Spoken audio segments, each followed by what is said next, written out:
Já, tilgangur fundarins í dag, kynna uppbyggingarsjóðinn og ferli næstu úthlutunar.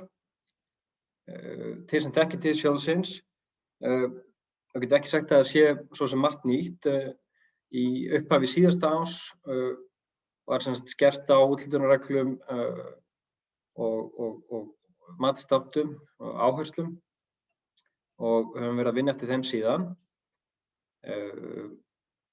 Allar upplýsingar sem þið þurfið á að halda við gerð umsóknar að finna á vefnum hjá okkur. Þannig að við lítum á þennan kynningarfund svona til að innbráða í helsta sem skiptir máli og fara með ykkur gegnum formið. Þannig að það væri svona gagnsemi og tilgangur fundarins.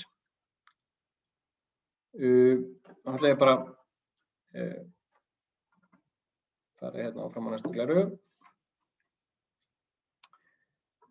Það fyrsta í rauninni bara hvað, svona almennt, hvað uppbyggingarsjóður Suðurlands? Þetta samkeppnissjóður á vegum Samtaka sunnlenskra sveitarfélaga. Hann fjármagnaður frá sveitarfélögunum og ríkinu og veitir styrki í tveimur flokkum, annars vegar til atvinnuþróunar og nýsköpunarverkefna og hins vegar til menningarverkefna.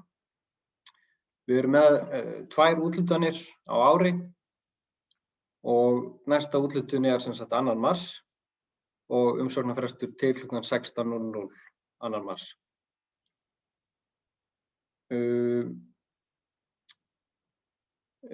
Já, á heimasíðunni okkar erum við með allar, eins og ég segi, allar upplýsingar og úthlutunarreglur og umsóknarformið sjálft.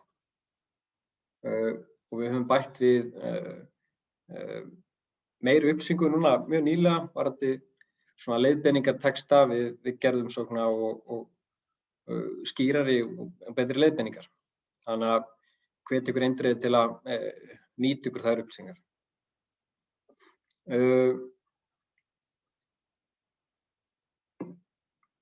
Við rennum svona yfir bara aðeins til að glöggva okkur á umfanginu.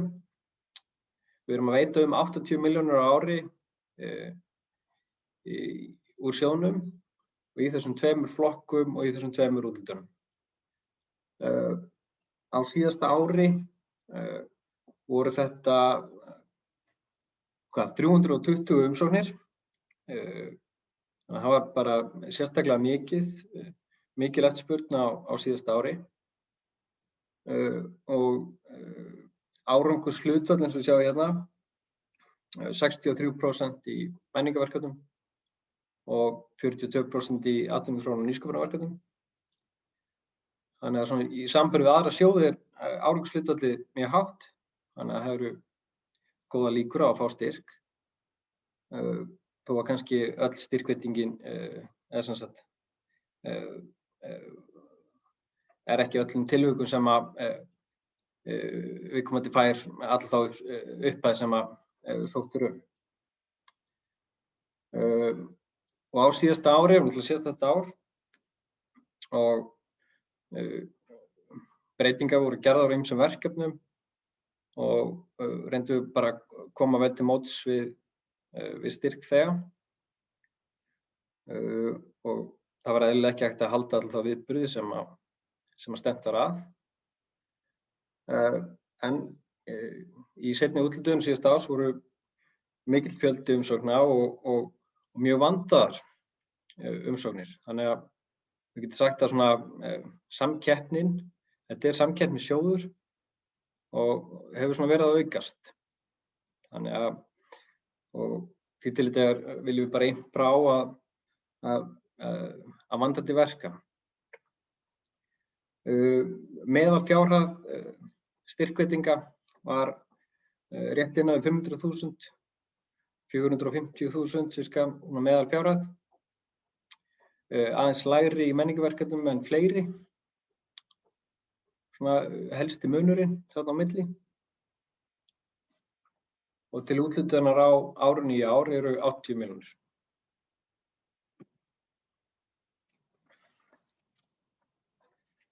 Eins og ég segi þá eru þetta 2 flokkar. og annars vegar menningarverkefni og markmið þeirra styrkja að efla menningarstarfsemi og listsköpun á Suðurlandi. Þannig að þetta er skýrt og einfalt markmið og sem í rauninni umsóknin verður að uppfylla. Síðan einnig áherslur, taldar upp nokkrar áherslur og þá ekki nauðsynlegt að uppfylla allar þær áherslur. En einn matsþátturinn er hversu vel verkefnið uppfyllir markmið og áherslur. Þannig að þetta getur verið, menningarverkefni getur verið mjög fjölbreytt. Þetta getur verið tónleikar eða ýmiss konar menningarviðburðir, hvort sem það hjá einstaklingum, félagasamtökum, söfnum eða sýningum.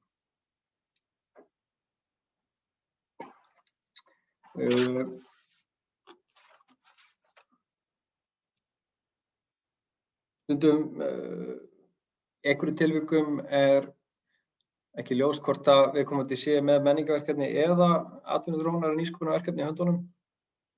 Og þá vil ég nú bara beina fólki á að setja sig í samband við ráðgjafa.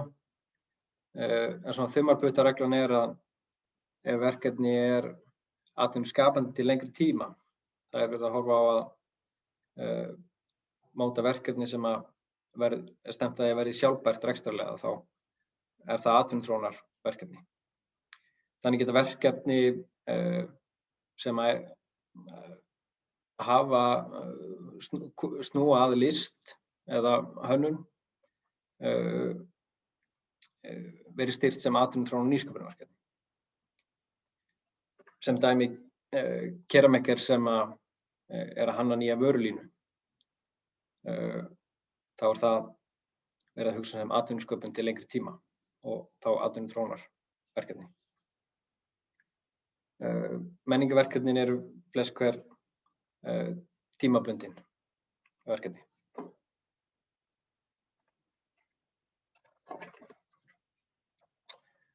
Og markmið þeirra atvinnuþróunar- og nýsköpunarverkefna að styðja við atvinnuskapandi eða framleiðni aukandi verkefni. Og þarna erum við að tala að þau eru að skapa störf, þau eru að skapa tekjur til lengri tíma. Og það þessi áhersla á fjölbreytileika og erum við þá í rauninni margan hátt að tala nýsköpun, en við erum einnig að tala störf, ný störf og störf sem ekki til staðar eða svo miklu leyti á okkar svæði. Þannig að reyna að efla fjölbreytileika.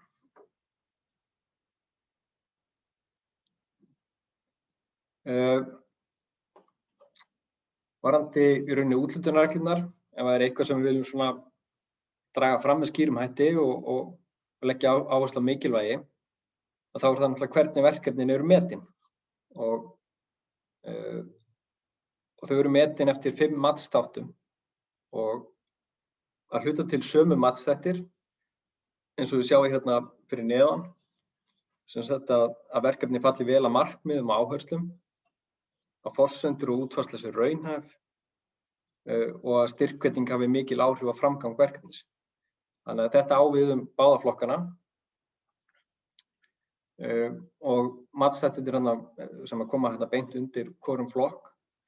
Í efri línunni að það sé mikil nýsköpun eða nýnæmi og svo menningarmegin að verkefni fela í sér aukinn fjölbreytileika í menningarlífi.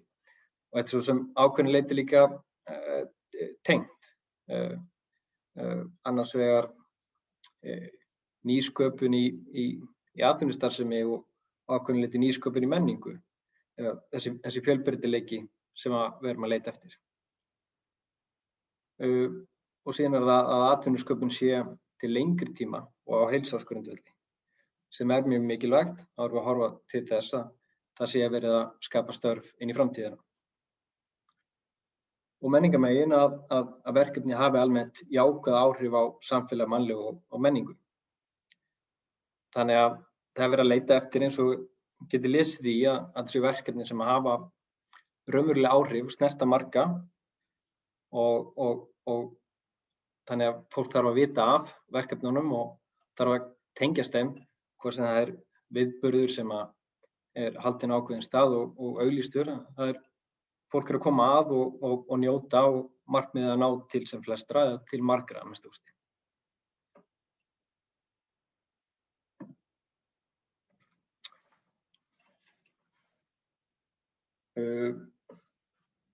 Já, nú ætla ég bara að hoppa inn í rauninni umsóknarformið og gefa Guðrúnu Ásdísi Sturlusdóttur ráðgjafa á vegum SAS sem er staðsett í Nýheimum á Höfn í Hornafirði, gefa henni orðið og fara inn í umsóknarformið með okkur.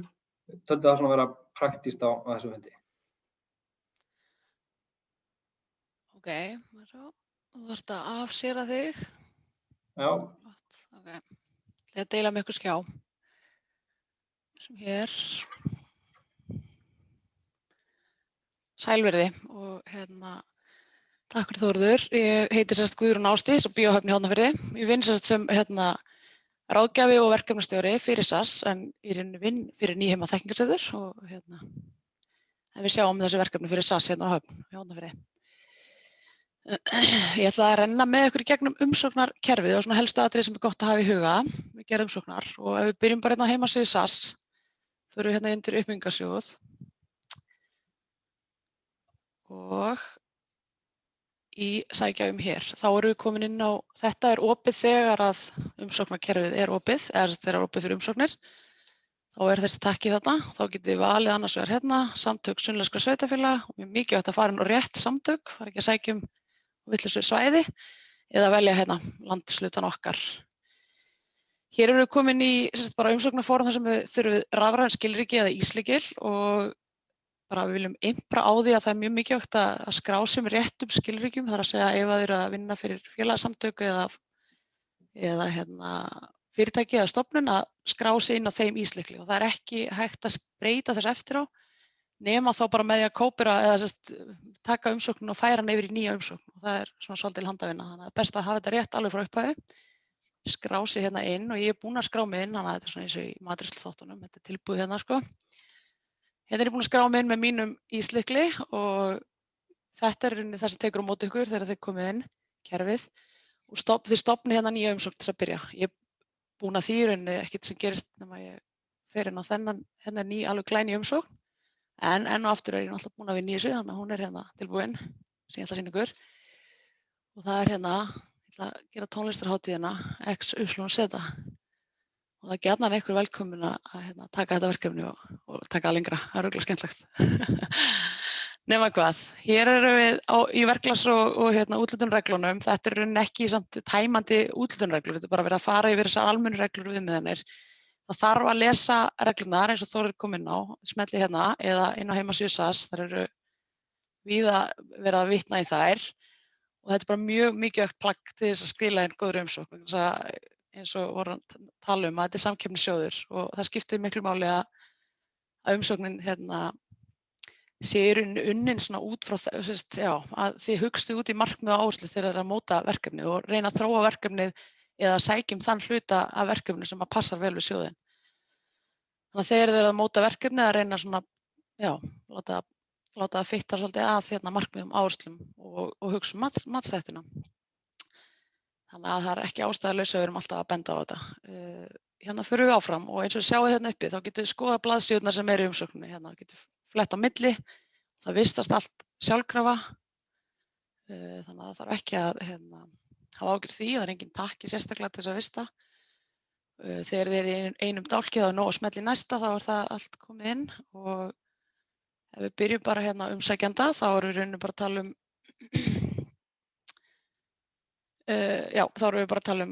auðvitað nafn og þið sjáu það að hér er ekkert hægt að breyta kennitölunni eða nafninu, það er bara að kemur beint á þjóðskrá þannig að það þarf að passa að það sé rétt og það er bankanúmer og það þarf auðvitað að stemma við kennitöluna líka, þannig að þetta sé allt saman.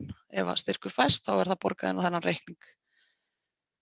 Síðan er beðið aðra styrki til verkefnisins og við erum búin að skýra það betur hér að þetta er rauninni hugsað að vera að biðja þá styrki sem að tengjast þessu verkefni síðastliðin 3 ár. Það er að segja ef að fyrirtæki eða einstaklingur hefur fengið fleiri styrki önnur verkefni, þá þarf ekki að tilgreina það, heldur aðeins það sem að tengist þessu verkefni sem verið er að sækja. Við förum upplýsingar verkefni, gott að búa til lýsandi heiti fyrir verkefnið, hvort er sótt menningar eða atvinnuþróunarstyrk, undirflokkar og rekstrarform. Og þar sem þetta er menningar umsókn, þá er hún frekar í einfaldari kantinum, yfirleitt ekkit rosalega, það fer eftir auðvitað eðli verkefnis, en kannski ekkit rosalega langir textar eða stórar áallanir. Ein spurning, viltu að ég spyrji fyrir og eftir á? Þú mátt skrifa það í komment, eða í chatboxi fyrir okkur, við ætlum að fá að svara öllu eftir. Ok. Og ef við kæmumst ekki yfir allt, þá getum við líka bara skrifað setta inn á heimasíðuna okkar eitthvað, en vonandi komast við bara yfir allt. Hérna er markmið verkefnis og þá langar við svona þess að í leiðinni að fara inn á síðun okkar, sas.is, og sýna ykkur þessa nýju síðu sem vorum að setja upp daginn. Það er sas.is/ráðgjöf, hún hefur svo sem vel lengi verið til, en við vorum að breyta henni og bæta við flokkum hérna. Hér er hægt að fara í ráðgjöf uppbyggingarsjóðs, smella þar og skoða eins og leiðbeiningar umsóknarformið. Og þar er bara hver einasti blaðsíða tekin fyrir eins og við förum þá við vorum í upplýsingar verkefni ekki, og markmið, hér erum við aðeins búin að tala hvernig markmið eru hugsuð. Það er þessi smart regla og hvert er markmið verkefnisins, hvert ætlið að komast. Og í þessu tilfelli, það getur verið að halda tónlistarhátíð í júní, setja sér eitthvað dagsningu, setja sér eitthvað markmið fjölda miða, kaupa 80% aðkeyptra vinna á Suðurlandi eða reyna að blanda saman 15 ólíkum þáttakendum sem taka þátt í verkefninu og hugsa þá líka aðeins áherslur og markmið aftur. Til dæmis er ein áhersla að hvetja til samstarfs á milli tveggja eða fleiri aðila og þetta getur verið bara eitthvað sem að mögulega þegar þeir eru búin að fara vel yfir áherslur og markmið mögulega bara hreinlega breytir aðeins ykkar áherslum í verkefninu eða kannski ekki mikið en kannski í svona menningarverkefni þá kannski hugsið aðeins út fyrir bóksið eða það sem þið voru búin að ákveða. Þannig að hérna til dæmis bara hvetja til samstarfs milli tveggja eða fleiri aðila, ok, væri sniðugt að reyna að fá tónlistarfólk á Suðurlandi til þess að hittast og gera eitthvað skemmtilegt saman sem dæmi. Nú svona stuttlýsing, við leggjum áherslu á að þó að hún sé fremst, þá er þetta svona þessi viðskiptaáætlunum, þar sem að fyrsta blaðsíðan er það sem maður gerir síðast. En í rauninni best að byrja á greinargóðu lýsingunni, gera góða lýsingu þar sem þú ert að móta og þróa hugmyndina, ramma það upp, skipta jafnvel upp í áfanga við það eru stór verkefni. Eins og segir í úthlutunarreglunum eru forsendur og útfærsla raunhæft, þetta þarf alltaf að koma fram hér. Hvað snýst verkefni, hver er hugmyndin, hvert er teymið, þetta eru svona punktar bara hugmyndir. En svo þegar búið að gera greinargóða lýsingu, jafnvel þegar búið að gera verkáætlun, kostnaðaráætlun og verkefnið er bara klárt að setja þar saman eins konar lyftiræðu, stutta á hnýtt með að bara nokkra setningar það hvað snýst verkefnið. Þannig oft bara gott að byrja verkefni snýst að og svo bara byrja að punkta eitthvað hjá sér. Svo er það núverandi starfsemi og staða verkefnis, hver er staðan í dag?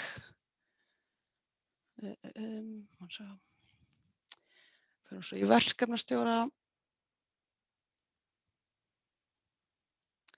Já, þetta er alltaf einhver persóna, þar að segja ef þetta er persóna sem sækir eða einstaklingur, þá bara yfirleitt er það sami verkefnastjóri. En ef það er fyrirtæki eða stofnun sem sækir þá er það sá sem stýrir verkefni sem þarf að skrá sig hér. Og kennitölu og síma og stutta lýsingu, þetta er rosalega mikilvægur þáttur vegna þess að eins og kemur líka fram í úthlutunarreglunum, það er spurt þekkingu og reynslu eða hvort þekkingu og reynslu til staðar, þetta er í matsþáttunum og það er bara mjög mikilvægt að draga það fram og þetta getur verið erfitt að tala fallega sjálfa sig en fáið það æfingu því, það er mjög mikilvægt og endilega fá bara annan til að hjálpa sér ef það reynist erfitt. Og hvert er þá framlag hlutverk og ábyrgð verkefnastjóra? Eru fleiri sem taka þátt eða er hann einn að sjá þetta eða er eitthvað teymi og svo framvegis. Ef það eru svo samstarfsaðilar þá kemur það fram hér, þá erum við ekki að tala kannski kollega í vinnunni heldur að séu aðrir aðilar sem koma að verkefninu og þetta er bara styrkir yfirleitt umsóknum vegna þess að það er í úthlutunarreglunum bæði atvinnuþróun og nýsköpunarflokki og menningarflokknum áherslur þetta, það er að segja samstarfsverkefni sem tengjast markmiðum sjóðsins í atvinnuþróuninni og viðburðir og samstarfsverkefni sem fjölmenningar, verkefni sem hvetja til samstarfs á milli tveggja eða fleiri aðila, byggðarlaga listgrænar uppsetningar og viðburðum fleiri en einum stað, þannig að þetta getur styrkt umsókn að hafa samstarfsaðila. Síðan verk og tímaáætlunin. Hvað þarf að gera til þess að sé hægt að ná markmiðinu? Það þarf að punkta niður það sem þarf að gera. Sumum tilfellum þetta bara nokkrir liðir, það fer eins og segi mjög mikið eftir eðli verkefnis. Ef að verkefnið, ef að sótt hærri styrk, eða 1,2 milljónir eða hærri, þá þarf að senda inn svona ítarlega verkkostnaðar og tímaáætlun. Þannig að ef að verkefnið orðið svolítið stórt í umfangi, þá þarf að senda inn sér áætlun og þá, en yfirleitt getur þessi áætlun bara verið frekar, þessi frekar svona nákvæm, myndi ég segja. Þannig að og í þessu hluta þarf að huga að því hvort það sé ekki búið að móta verkefni svolítið inn í sjóðinn. Það er að segja, sækjum þann þátt verkefnisins sem tengist sjóðnum og styrkhæfur. Þannig að það getur eins og í til dæmis nýsköpunarverkefnum verið bara, nú ætlum við að sækjum vöruþróun og fara bara rammin ákveðið verkefni undir öll, inn af þeim sem verið að fara í það. Reyna rammin svona það sem passar við sjóðinn. Sækja það bara vöruþróun, en til dæmis ekki hægt að sækja kostnað við að kaupa tæki og tól. Og þannig að þau eru ekki að fara í það verkefni í þessu, heldur það að fara í vöruþróun sem slíka. Þannig að það getur verið svona gott að hugsa þetta út frá úthlutunarreglunum. Og þetta bara að gera að hafa samband við okkur ráðgjafanir sem fá aðstoð við það ef þeir eru í vandræðum með að þróa, eða móta verkefni sig. Við förum svo áfram í kostnaðaráætlun. Ég vona ég tala ekki hratt, þá getið þið kannski bara horft á upptökun og hægt á mér. Ég tala stundum aðeins svo hratt. En allavega, þá náum við þessu vonandi tímalega. Hérna kostnaðaráætlun, þetta bara svona hugmynd, undirbúningsvinna, það yfirleitt allavega einn kostnaður á hver lið verkþátt og allavega myndi ég segja að það væri oftast þannig. Þá það bara hversu margir tímar og við erum að miða við sem sagt að eigið vinnuframlag sem metið á 4.500. Þessi tala bara til að hafa einhverja fasta tölu. Við erum ekki að segja að þetta sé endilega launin sem þið greiðið ykkur beint, en það annar mál. Síðan það eitthvað hljóðkerfi og tjald og ýmislegt. Hérna eru til dæmis 2 liðir undir sama útbúið og dreifa markaðsefni. Það annars vegar gerð markaðsefnisins og segjum að þetta sé keypt af ykkur markaðsstofu, 20 tímar á 15 skall. Þá þarf auðvitað að koma reikningu fyrir því, þannig að það sé samþykkt. Og síðan prentun og dreifing markaðsefnis og þá væri það einn liður sem þið áætla eða 200 skall í. Og varðandi þetta það þarf að koma reikningu frá markaðsstofunni ef þetta áætlunin, en ef það er eigin vinna þá þurfum við að fá tímaskýrslu. Þannig að það er gott að halda utan tímana strax frá upphæfi verkefnis sem maður setur sjálfur í.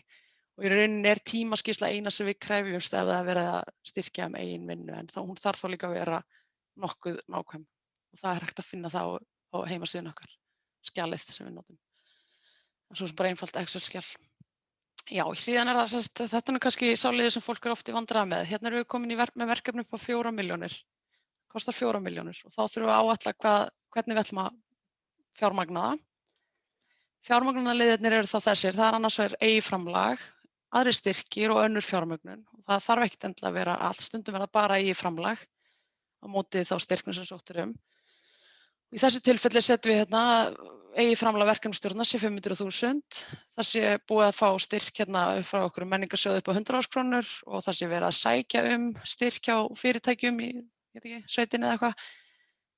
Það er óstaðfest vegna þess að það er bara ennþá í vinnslu og ekkert óeðlilegt við það og þetta er náttúrulega allt saman áætlun, þannig að það er ekki allt alveg skrifað í stein hérna. Síðan er miðasala áætlað að selja 100 miða og það er líka óstaðfest og þá kemur það fram hér. Og síðan kemur þá í næsta leið hér hvað er sótt háa fjárhæð. Það er rauninni, eins og segir hámarksstyrkur eru 2 milljónir. Það er rauninni miðað við það að allur þessi kostnaður hér sé styrkhæfur. Og við leggjum áherslu á að við erum ekki að setja inn óstyrkhæfa kostnaðarliði inn. Það styrkir ekki endilega umsóknina og ef það er eitthvað sem þið viljið frekar taka fram þá getið þið sett það í ítarlegu lýsinguna en eins og segir reyna að afmarka verkefni við það sem er styrkhæft í sjóðunum. Þannig að í mesta lagi væri hægt að sækja 2 milljónir en þið eru komið svo rosalega fjárhagsáætlun þið þurfum ekki með 1 milljón samkvæmt þessari áætlun en síðan ef við prófum bara að setja inn 2 milljónir þá fer þessi prósenta í rugl þannig að þegar þessi er ekki 100% þá er eitthvað sem þarf að laga. Þetta þarf alltaf að vera 100% á þess að annars komist ekki gegnum kerfið í rauninni, geta ekki sent inn umsóknina. Þannig í þessu tilfelli þá er komin of hár styrkur, þá þyrfti í rauninni að lækka einhvers staðar, þá eru í rauninni, eða of hár, þetta er bara sá styrkur sem þið getið sótt þá þurfið að lækka fjármögnunar áætlun og þá er einhver vitleysa í henni mögulega.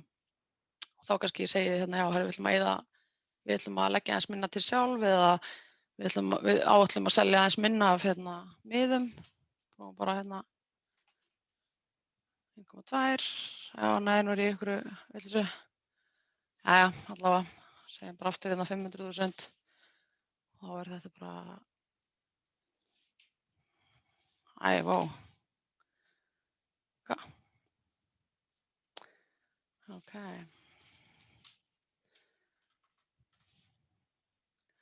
Það er alltaf, já, þetta var 1,9 áðan alveg rétt, ekki 1,7, það er vandamálið hérna. Svona, svo smelli ég á milli dálka þá vistast þetta hérna. Þannig þá eru afturkunni 100%, þannig að það bara passa að þessi tala sé í 100%.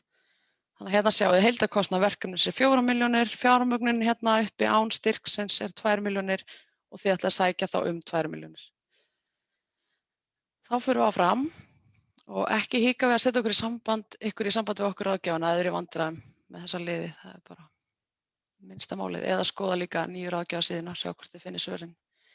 Hérna er ávinningurinn, þetta er líka mjög mikilvægur, þetta eins og allar blaðsirnar í þessari umsókn, mikilvægur liður, en hérna fáið þið í rauninni tækifæri til að tengja verkefni ykkar við áherslur og markmið og segja í rauninni fagráðunum frá því hvernig þetta tengist, hvernig í rauninni áherslunar, markmið og matsþættir úthlutunarregluna í reglunum tengjast ykkar verkefni.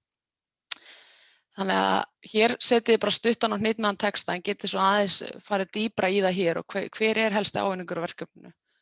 Það má aðeins þá tengja þetta saman jafnvel. Það er ansi mörg stafbil hér og oft er þetta ekkert endilega svo rosalega langur texti heldur en þið allavega hafa það tækifæri hér til að skrifa meira. Svo er nýnæmi verkefnis. Í atvinnuþróunar og nýsköpunarverkefnum þá er þetta verið að tala um bara nýsköpun og þetta er bara virkilega mikilvægur liður því að það er bæði markmiðum, áherslum og matsþætti talað um nýsköpun. Þannig að það er mikið vægi að hafa nýsköpun í verkefninu og ef það er til staðar þá mikilvægt að koma því á framfæri hér. Í menningarverkefninu þá erum við kannski frekar að tala um sérstöðu verkefnis en í matsþáttunum þá er talað um hvort að verkefni feli í sér aukinn fjölbreytileika í menningarlífi á Suðurlandi. Þannig að ef að verkefni hefur einhverja sérstöðu þá getur það verið kostur.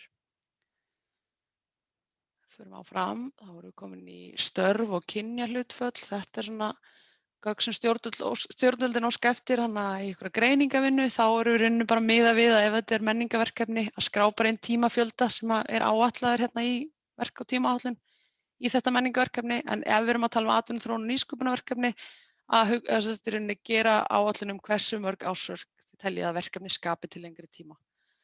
Og síðan er þá hversu mörg eða hvernig störf, hvort skapist störf fyrir stelpur eða stráka. Þetta er náttúrulega nútímalegt. Síðan er það fylgiskjöl.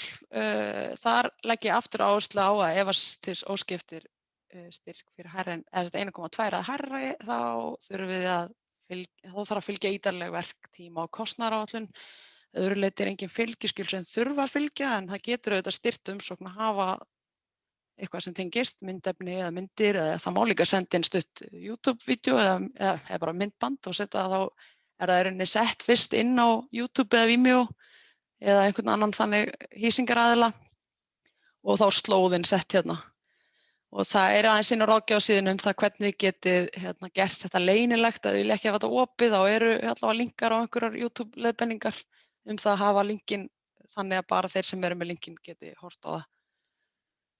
Þá erum við bara komin að því að skila inn umsókn og þá kannski leggjum við bara áherslu á að fólk láti lesa yfir umsóknina sína eða lesi sjálfur allavega vel yfir hana en oft er mann svolítið heila þeginn á sínu eigin það sem maður er búin að skrifa sjálfur og gott að fá einhvern annan til að lesa. Það kom oft góðar spurningar í ljós og maður fattar að það vantar ýmislegt inn sem maður ætlaði sér að hafa. Og eins líka að láta próforka lesa hana, það er miklu auðveldara að lesa yfir umsóknir sem eru vel skrifaðar og meiri líkur á það svona skilir sig betur. Fara aftur yfir áherslur og mat og markmiðin í sjóðnum. Er ekki allt sem hefur komið fram sem þið viljið að komið fram og þetta samkeppnissjóður, þannig að þeim öllum umsóknir eru gefnar einkunnir og það rauninni þær sem að ráða í hvaða umsóknir fá styrk og hverjir ekki. Þannig að við erum bara í samkeppni hvort annað að fá úr þessum sjóði.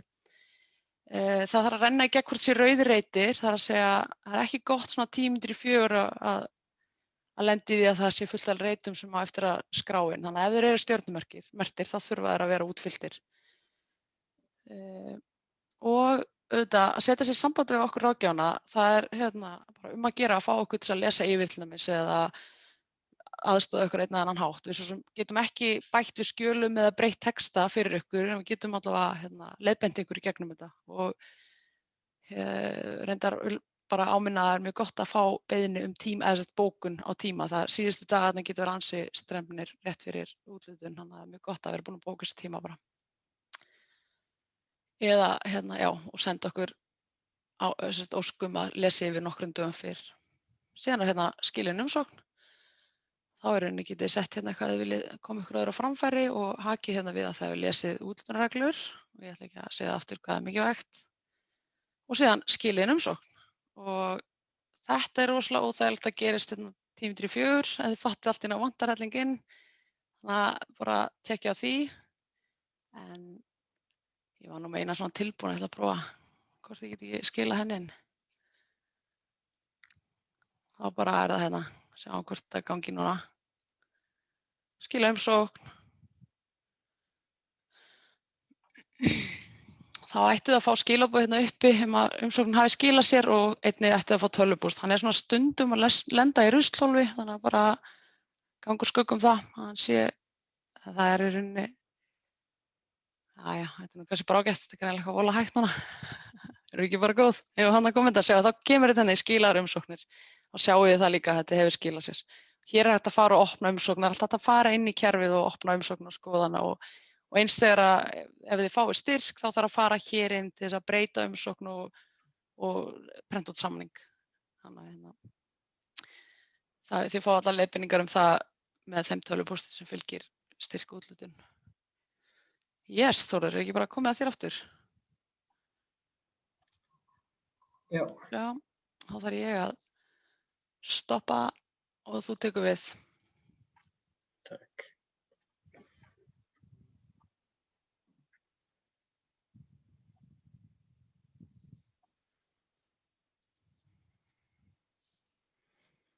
Við höfum 10 mínútur sko. Já, þú kannski lítur á spurningarnar sem voru komnar inn og hvetjum ykkur bara til að henda fleiri spurningum.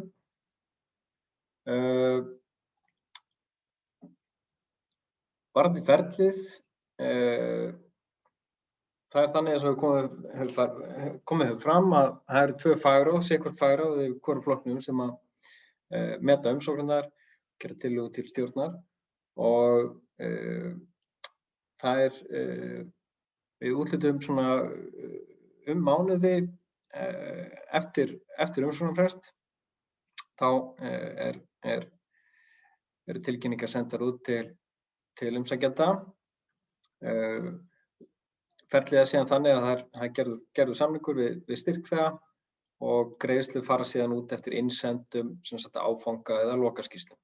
Það er ekkert greitt út fyrirfram en fólkið upplýsir þann áfanga sem er lokið eða hvort allt verkefni sé hreinlega lokið og getur þannig innheimt styrkinn. Þetta reynum við að hafa eins einfalt og þægilegt ferli og hugsast getur og erum til leiðbeiningar og aðstoðar alls staðar í ferlinu.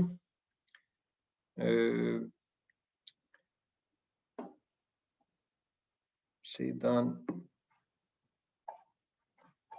vil ég bara, eins og Guðrún svo sem einbraði vel á með ráðgjöfina að vera til staðar. Við erum vítt og breytt Suðurlandið og staðsetning skiptir kannski minna máli á tímum COVID og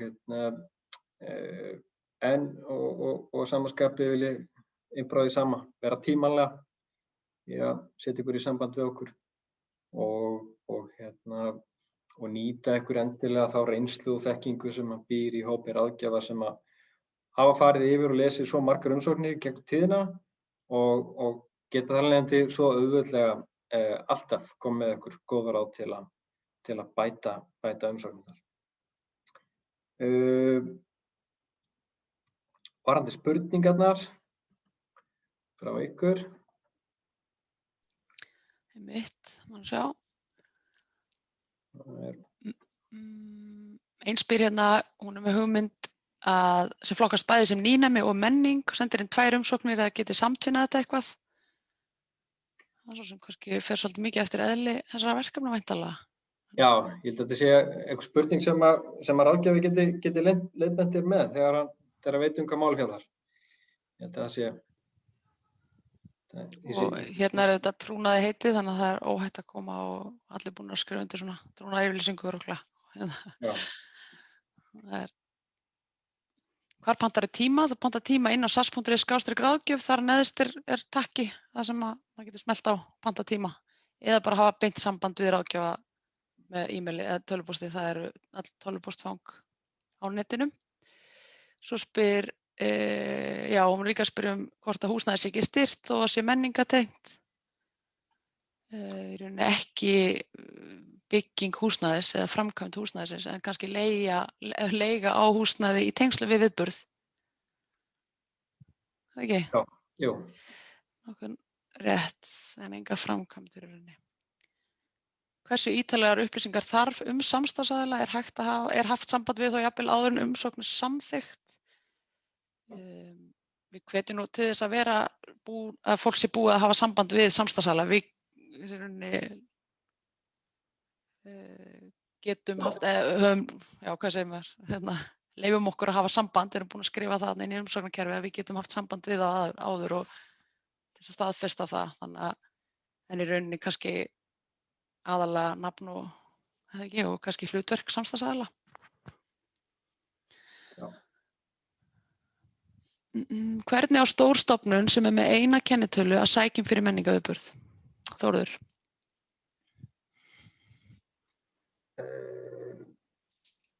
Já, hvert er vandamálið? Er það ekki bara sækjum á þessari kennitölu en bara mismunandi verkefni og það sé bara skýrt hver sé þá verkefnastjóri og hvert verkefni er og Já. það er ekkert sem bannar að sækjum nokkrar fyrir ólík verkefni? Fyrir ólík verkefni, já, nefnitt. Nei.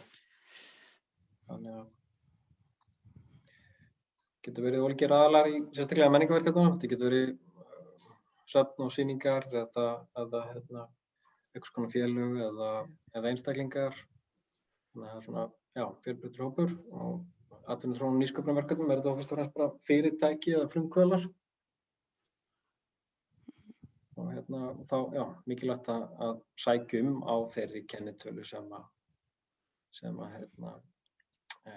vænst eða þess að styrkurinn verði greiddur til.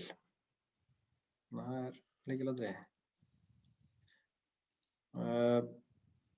Ég kannski bara svona verð ekkert að bætast við að impra á því að góð hugmynd verður ekki sjálfkrafa góðri umsókn.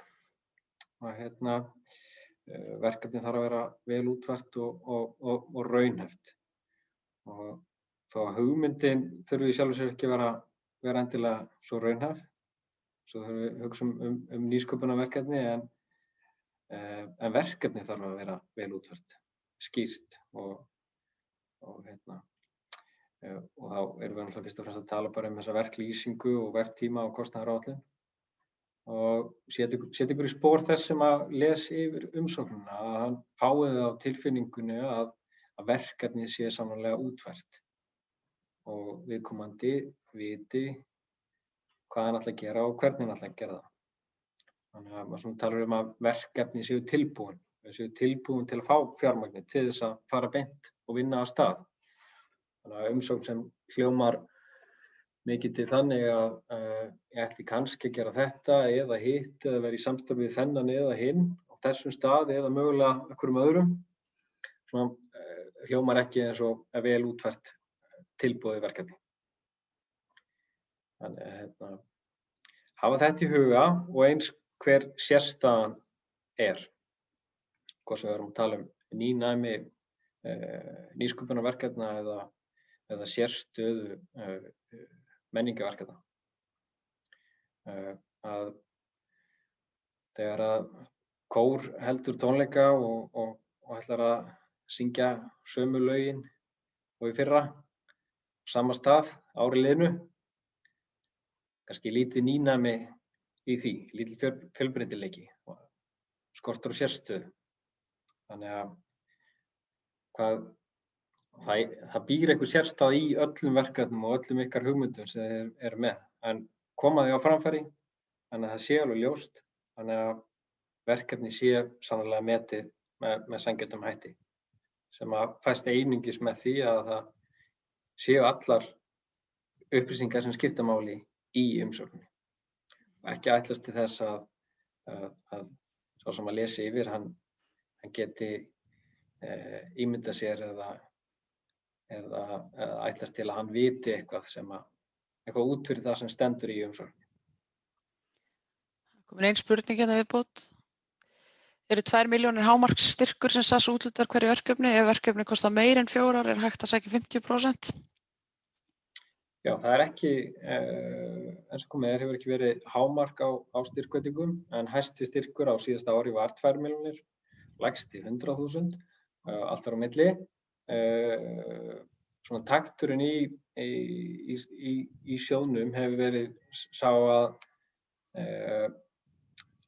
í stærri verkefnum að horfa frekar í áfanga, að styrkja einn áfanga verkefnisins, fylgjast með því verkefni klárast og viðkomandi sæki síðan aftur í annan áfanga. Þannig erum við svona að binda fjármagn ekki of mikið til of langs tíma og í mögulegri óvissu og svona aðeins meira aðhald. En í staðinn bara meiri handleiðsla.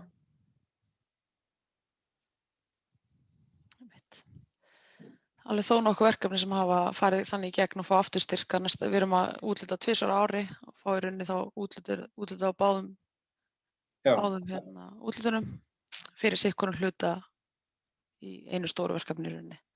Já, þannig ef að þið eru að bera saman úthlutanir til eins og Suðurlandi við einhvern annan landshluta, þá eru í öllum öðrum landshlutum bara ein úthlutan á ári og þar af leiðandi svona aðeins ósanngjarn samanburður eins og hinir sé að fá mikið meira, en það eru kannski hærri upphæðir, en við búum við þau gæði að vera með 2 úthlutanir á ári, þannig að við erum svona kvikari að geta gripið verkefna hugmyndirnar og en að samanskapi líka fylgt þeim svona eftir með því að skipta verkefnum upp í áfanga. Klukkan slær 1 og ábyggilega stór hópur sem að þarf þá að stökkva til annarra verka. Þannig að ég vil ekki hafa það lengra og þeir eru ábyggilega með einhverjar fleiri hugmyndir, komið fleiri hugmyndir og endilega beina þeim bara beint til ráðgjafa og koma ykkur í samband. Og taka svo samtalið fram að umsókn. Yes. Takk fyrir komuna. Takk fyrir.